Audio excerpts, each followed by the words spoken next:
السلام عليكم ورحمة الله وبركاته، حبايبنا وأهلنا، يا رب تكونوا بخير وبألف خير.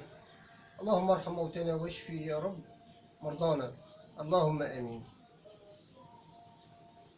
في موضوع يا إخوانا حاصل بقاله يومين ثلاثة ومنتشر انتشار نقدر نقول إنه انتشار مش قليل. هو موضوع الفنانة والراقصة لوسي والشيخ خالد الجندي. هي كانت الفنانة لوسي قالت بعض التصريحات فحواها ومضمونها انها ربنا قال لها اختاري، وهي اختارت انها تكون راقصة. خالد الجندي دخل على الخط، او الشيخ خالد الجندي دخل على الخط وقال انها تجاوزت حتى عفوا الشيطان. فهي خرجت مرة تانية وقالت انه ما يتدخلش في حياتي، لاني انا ليه عندي تسجيلات بدل ما افضحه. ده ملخص الموضوع حضراتكم. هنعلق حضراتكم ببساطة عن الموضوع. الفنانة والراقصة لوسي، اولا لو اعتبرنا ان الشيخ خالد الجندي بيرد على تصريح ديني، فهنا هو وقع في الخطأ. بمعنى، مع احترامي للفنانة لوسي، هي مش مصدر معلومة دينية.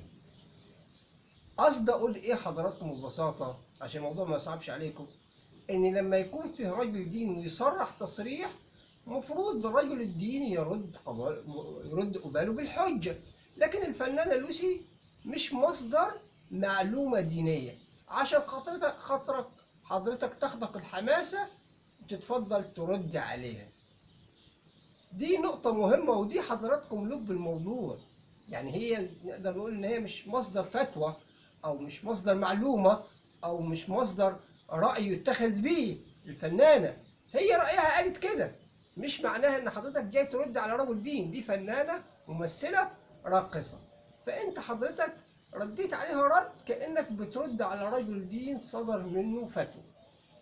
نمرة واحد. نمرة اتنين، إذا كانت وهي لها مطلق الحرية بترتكب خطأ من وجهة نظر الشيخ خالد الجندي، فحضرتك أيضا بترتكب أخطاء. أي هناك سيء وهناك ما أسوأ. حضراتكم ده باختصار موضوع الفنانة والراقصة لوسي والشيخ خالد الجندي. الشيخ خالد الجندي كلنا عارفينه، والفنانة لوسي كلنا عارفينها. أولا هي مش مصدر معلومة عشان حضرتك تاخد على عاتقك ترد عليها كأنها رجل دين. ثانيا، إذا كان هناك سيء فهناك الأسوأ. وفقنا الله لما فيه الخير. سلام الله عليكم ورحمته وبركاته.